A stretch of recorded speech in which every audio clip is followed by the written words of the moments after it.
After all, what would you do if your husband thought romancing in the moonlight with you wasn't as much fun as solving a murder mystery?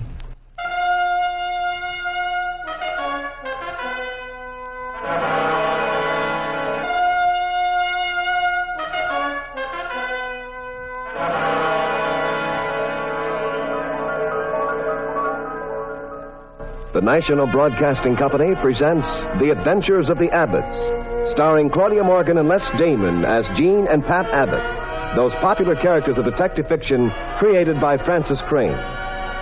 NBC invites you to join Pat and Jean each week at this time for another recorded adventure in romance and crime. Now here is Jean Abbott to set the stage for tonight's puzzle in murder.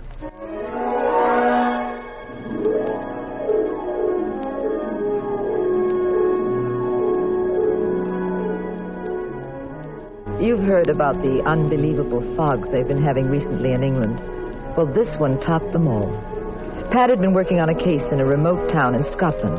And now we were flying back to London to pick up the transoceanic plane and return to the States.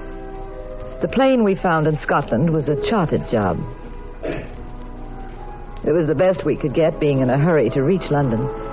Pat, of course, was sitting as calmly as could be. Nothing on earth rattles that boy's nerves. He was nonchalantly thumbing through a magazine. Me, well, as usual, I wasn't doing too well, peering out at the weather.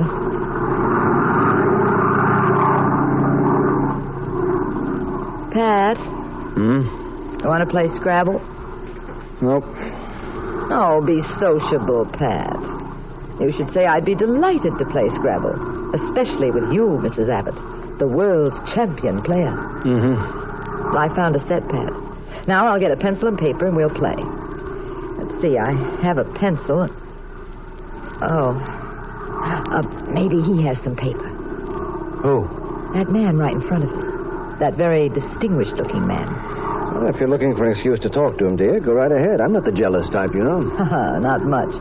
If he talked to me for more than 60 seconds, you'd pick him up like you were back out west with a newborn calf. Toss him out of the plane. I would not. Now, go on. Ask him for the paper. Okay. I beg your pardon. Yes? We wanted to play a game, and we haven't any paper. Have you? Oh, surely. I have a pad right here in my briefcase. Well, it's awfully kind of you. Oh, not at all. There you are. Go on, take the whole pad. Well, thank you. Sounds a bit rude, but it isn't a game three could play, is it? Why, surely, Mr. Dr. Rhodes. Oh, I'm glad to know you, Doctor. I'm Jean Abbott, and this is my husband, Pat. You aren't Dr. John Rhodes, a psychiatrist, are you? Yes, I am. Well, I'm delighted to meet you, sir. I read your book, Psychoneurosis in Wartime. Jean, Dr. Rhodes is one of England's foremost analysts. Oh? You sound as though you were quoting the dust jacket on my book. I wish you wouldn't. It's most embarrassing. Are you a physician, Abbott? No, I'm a private detective from San Francisco. Your book, as you might well imagine, was very closely connected with my field. You mean some private detectives read? I was under the impression they all solved their cases by being periodically knocked unconscious. Well, that happens, too. But criminal psychology is also helpful at times. Your theory about us is very much like our theory about you. And what is that? That all psychiatrists begin a case by fluoroscoping the patient's wallet. I'm afraid our business is considerably more serious than that. Especially, Doctor, in the area where psychosis becomes crime? Yes, Mrs. Abbott. You know, our most widespread problem medically today is not heart disease or cancer, devastating as they are. By statistics, it's mental illness. Hundreds of thousands of persons lie in hospital beds today because they are emotionally ill. Still more are at home or wandering the streets. Wandering the streets, contemplating murder, eh, Doctor? Occasionally. Does becoming absorbed in the criminal mind sometimes make you, well... Wonder about myself? Of course. I simply like to think my more evil impulses are reasonably controlled, though. So controlled you could never commit homicide? No, I'm susceptible too. But we are admitting an entire area in this discussion. The area of fanaticism. The lunatic who believes he must have power in the form of admirers, followers, who believes he has a special mission on Earth. even though it means bloodshed. Which gets me to my present trip. Might we ask what that is, Dr. Rhodes? The British government is sending me to Kensington Downs to a hospital there. There are some very perplexing cases in that hospital. Cases of fanaticism. Pat, I'm going to... Excuse me, Pat. Pat, something's wrong. The pilot isn't cutting that motor. It's missing. Yes, I know. I hear it. It's all right. It'll pick up again. Pat. Pat, the light. Steady, Mrs. Abbott. If anything were really wrong, the pilot would warn us. Pat. Just stay in your seat, Jean. But don't fidget and don't become hysterical. We can always make a belly like that. We aren't over water. We're somewhere near London. He'll find a place to set us down. This whole section is pockmarked with airports. Fasten your safety belts. Fasten your safety belts. Pat, we're going to crash. Now, easy, darling. Oh, Pat. Get that belt tight. Yes. There you are. Pat, we'll be killed. We'll be killed. Now, don't lose your head, Jean. Oh, we're going to die. Pat, we're going to be killed. No, we're not. Now, darling, steady. Steady now. Steady.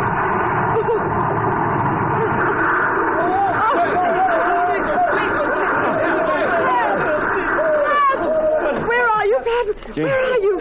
Jean, darling. You hurt? Oh, no. I'm all right. Are you, dear? Yes. Just a little shaken up. Oh. Can you stand up? I think so. Wait till I unfasten the belt. Here, let me help you. I'm okay. I'm pretty dizzy, though. Oh, golly, the plane's all in one piece. Yes, well, let's get out of here fast. It might catch fire. That emergency exit's open. See it up ahead? What is it? Where are you? I can't see you. Over here. Dr. Rhodes. Was he hurt? He's out. Cold. Oh, Pat, there's the pilot outside. He'll help. In here. There's someone hurt in here. All right. Take it easy. I have a flashlight. Oh, please, my eyes. Shine it this way.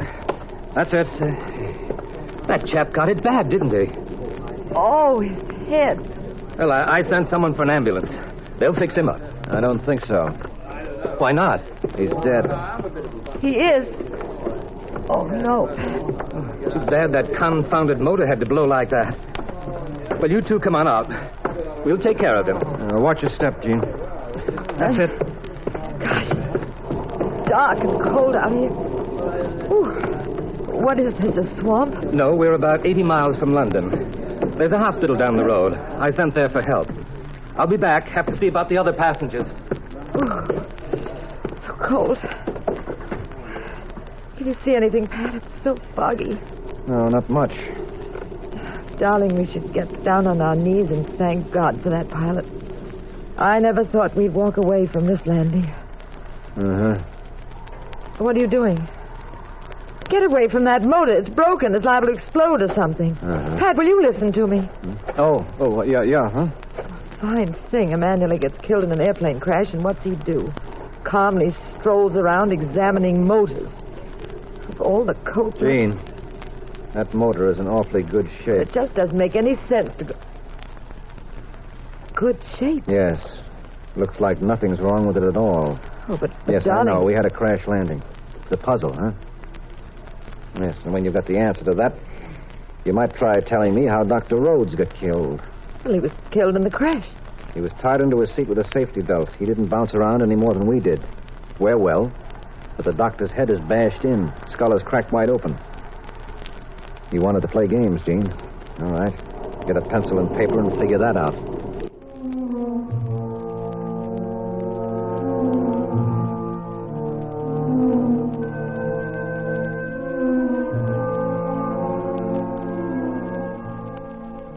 We stood beside the huge silhouette of the plane in that cold, damp English countryside with the dead body of Dr. Rhodes inside the plane. Spotlights swept the ground from police cars. Ambulances roared about. White-coated interns like ghosts flitted past us. Pat was very deep in thought and businesslike. Now that he'd stumbled into a murder, he kicked the ground pensively. All right, come on, get it out. Yes, Now, Gene, listen. When they come over to us, no matter what I say, follow my lead. Don't ask questions. Pat, do you think you know why we had that phony accident? And why Dr. Rhodes was killed? I'm just a detective, dear, not a crystal gazer. Keep your pretty shirt on. Good evening. Evening. My name is Sterling, Major Sterling. I'm the director of the Regent Hospital down the road. You people feel all right? Anything we can do for you? Why, we're... I think you might help me. I feel punchy from shock. I get kind of tossed around in the plane.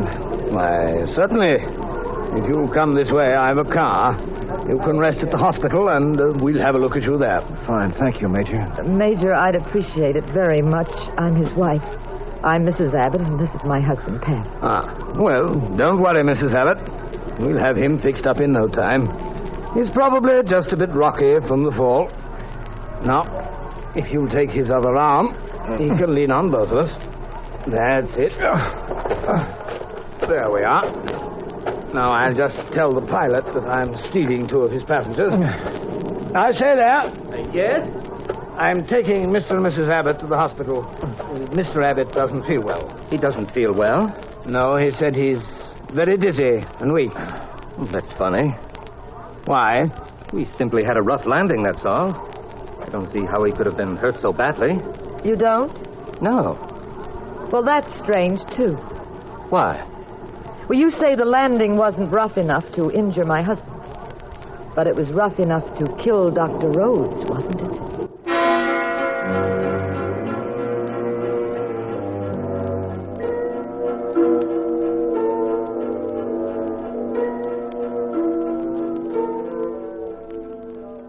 As soon as I saw the hospital, I realized it was some sort of military establishment. It was surrounded by high stone walls with sentries and machine guns. The major told Pat he'd soon be okay and advised him to lie down for a while. They put both of us in a small private room. You can stop groaning now, Pat. We're alone. Didn't I do a terrific piece of acting? Marvelous, darling. Pat, you know you haven't kissed me for ages. After all, we might have been killed. You know something? Maybe I should have been an actor instead of a detective. Just imagine. Radio City Music Hall presents Ava Gardner and Pat Abbott. I was talking about a much more fascinating subject. Now, let's see. What role would I play? Maybe I'd be... Huh? What'd you say? What were you talking about? Kissing, remember? Oh. Lots of fun. Very popular nowadays. Oh, Gene, now stay away from me. I'm supposed to be sick. What if somebody walks in? Oh, they'll get a good practical lesson in the art of kissing from two highly qualified experts. Oh, Gene, I'm supposed... Close your eyes, dear. Lie back. You're supposed to be sick. And I'm Dr. Abbott, who's about to give you something that's a sure cure for chills, fever. Well, maybe not fever. You ready? Oh, Doctor. Yes? Oh, your fever's worse. Better give you another treatment. Excuse me. Sorry to break in on you like this. I'm Vic Williams. The major sent me. I'm an intern. What is it, Vic? He said for you to drink the stuff in this glass. It's a sedative. Oh, thanks, Vic. Hi. You don't mind my saying so. That was quite a clinch you two were in. Young love's a wonderful thing, what? Yes, sure is, Vic. Now, if you'll just run along... you should see me and my girlfriend. Like two lovebirds we are. I haven't seen her in a fortnight. Been stuck here at the hospital. Can't even talk to her. The phone lines are down, you know, on account of the storm. I shan't be able to call her for a couple of days. She must be pining away no end. Yes, I'm sure she is, Vic.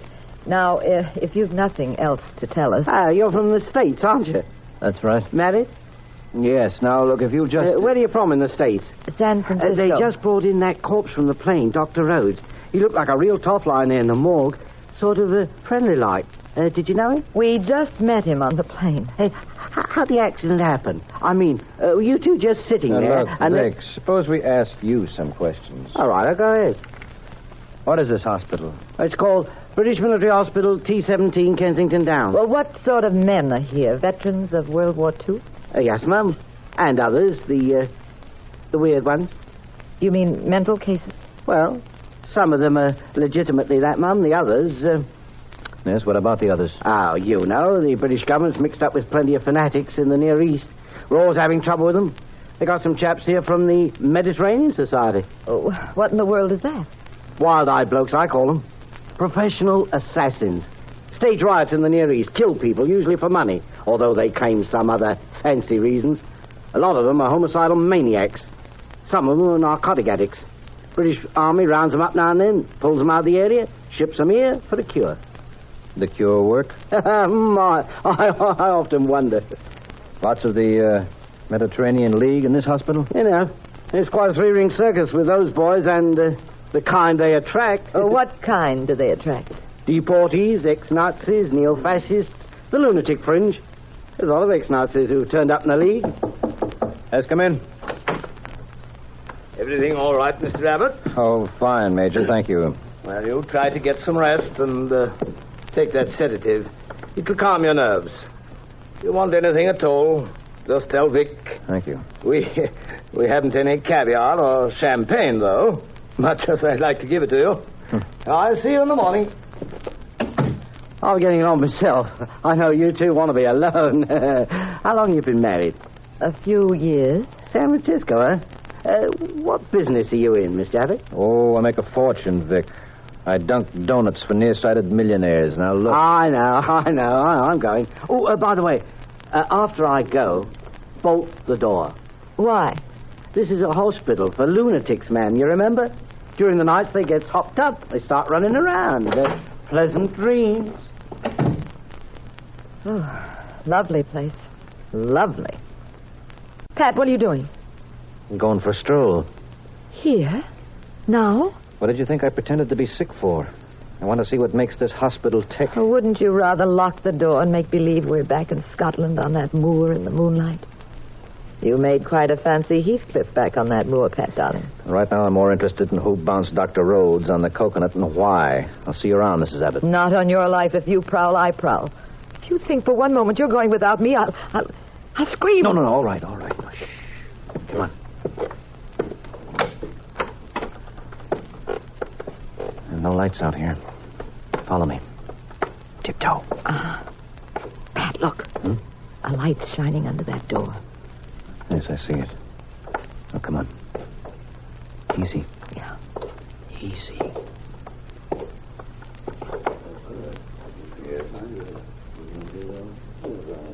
I'll peek through this keyhole. What do you see? 2 doctors. Looks like an operation. They're working on a man's arm. Oh, what are they doing? One of them has a tattoo mark on his arm. Looks to me like the doctor is taking off the tattoo. Oh, is that all? It's enough. More than enough. Come on, Jean. We're going to find the major. But, darling, thousands of men have tattoos. Not those men, and not for that purpose. Now, come on, let's go. Hurry.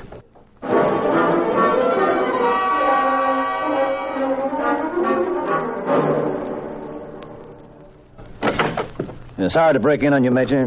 Oh, what's wrong, Mr. Abbott? Do you know what's happening to some of your prisoner patients? What? I just saw them in the operating room. The doctors are removing tattoos from the men's arms. Tattoos are Now, usually... Jean, in a situation like this, those tattoos may be very important.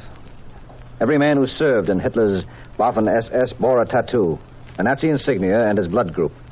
Ex-Nazis by the hundreds have them. And as for that Mediterranean League, they probably have a tattoo also. Most fanatic secret societies do. You're right, Pat. I remember the Pachucos, the dangerous secret society in America. Same deal. Yes. And once out of this camp, any of those men has a much better cover story. It would be much easier to deny any affiliation they once had. A rotten trick of theirs. Well, I'm grateful to you, Mr. Abbott.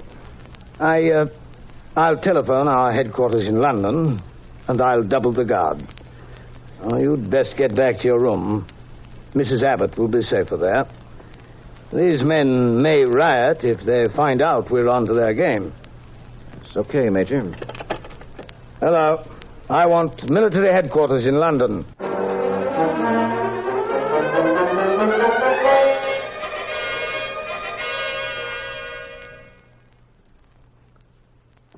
Here's our door, Pat. Yes, and you're going to stay in this room, Jean, because... Look out, Pat, behind you, the pilot. He has a knife. Yes, I see him. You. wrist. You break my wrist. Now drop the knife. Let go of that knife. All right. My wrist. I'll let go of your wrist after we finish playing a little quiz game. All the double-crossing. You faked that crash, didn't you? Didn't you? Yes. You turned out the lights, left the controls, ran back, and in the excitement you hit Rhodes over the head. Simple, wasn't it? Especially when the plane's supposed to be out of control anyway. Then you went up front, did a few wing-overs and a sloppy landing. They'd say the doctor died in the accident. Very neat way to commit murder. Now, why did you do it? Why did you do it? You break my arm. I got paid 2,000 pounds. All right. You're going to stay here a while. Come on, Jean, let's get out. I lock him in. Here's the key, Pat.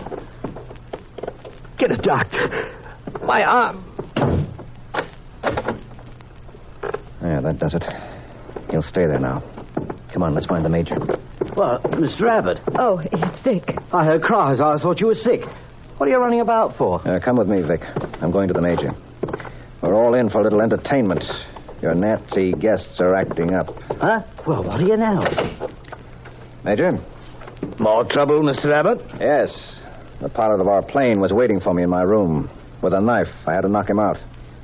He's confessed he murdered Dr. Rhodes. It was a fake accident. What? He what? I'll give you the details later.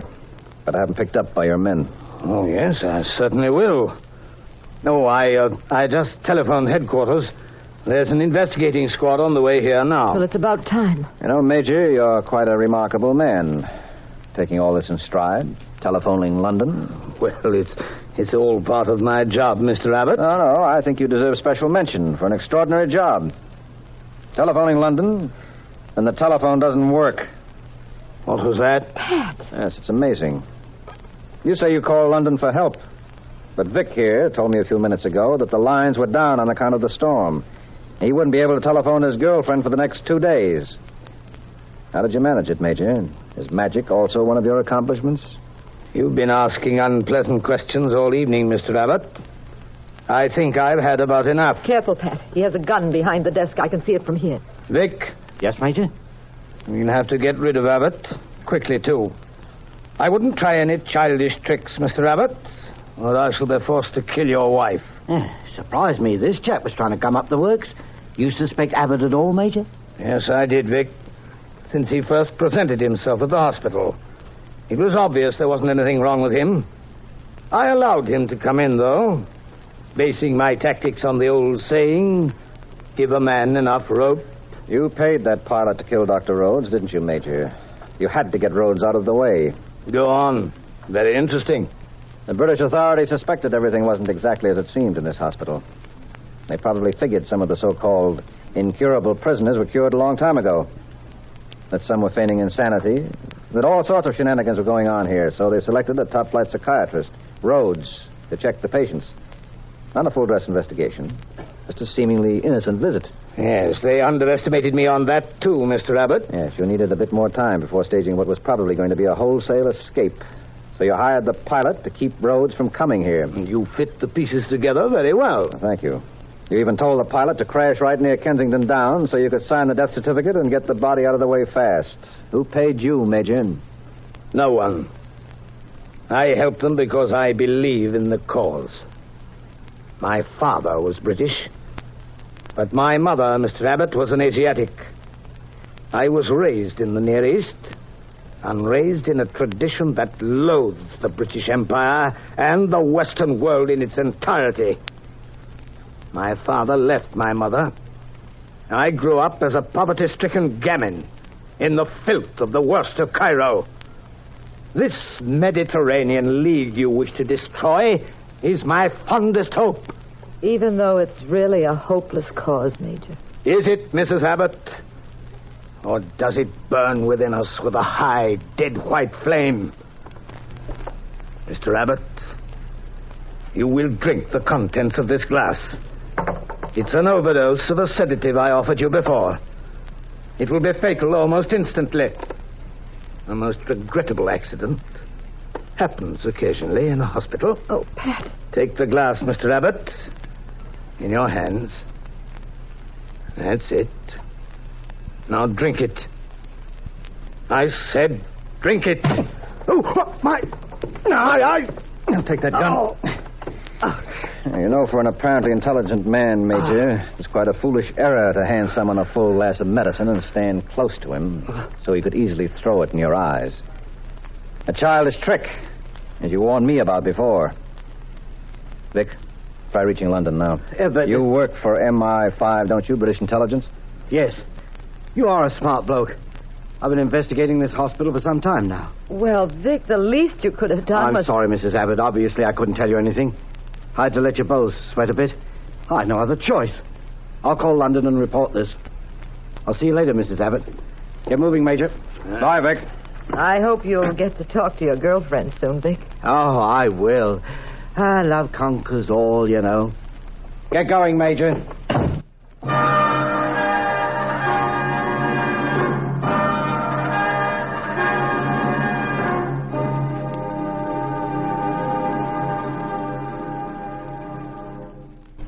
Pat and I finally did get to London.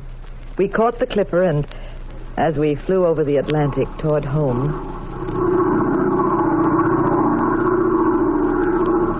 Pat? If Vic told you he was an investigator, why didn't you tell me? He never told me. Well, then how did you know? Because in the first place, he asked an awful lot of questions when we met him. Too many, in fact. Made me wonder whose side he was on. Then he told us to bolt the door, so I knew he was worried about us. Darling, how could you be sure? Well, dear, when the Major said he'd use the phone, Vic didn't say anything. Uh-huh. And that did it, huh? Mm-hmm. That did it.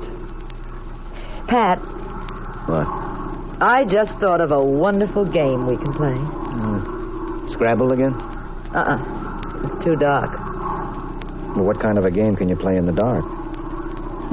You got neon checkers? No. I was thinking we could play... Well, what? Post office.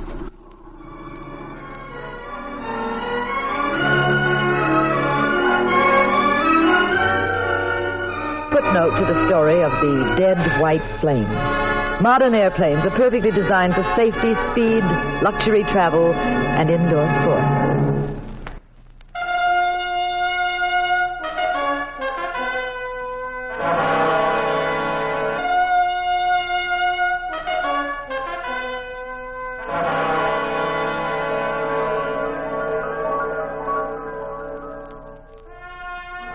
The National Broadcasting Company has presented The Adventures of the Abbotts, starring Claudia Morgan and Les Damon as those popular personalities of detective fiction, Pat and Jean Abbott, created by Francis Crane.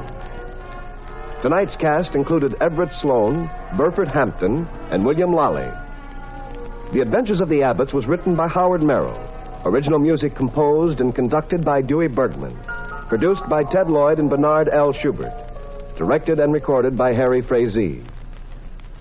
Next week, same time, same station. Another exciting adventure in crime with Pat and Jean in The Adventures of the Abbotts.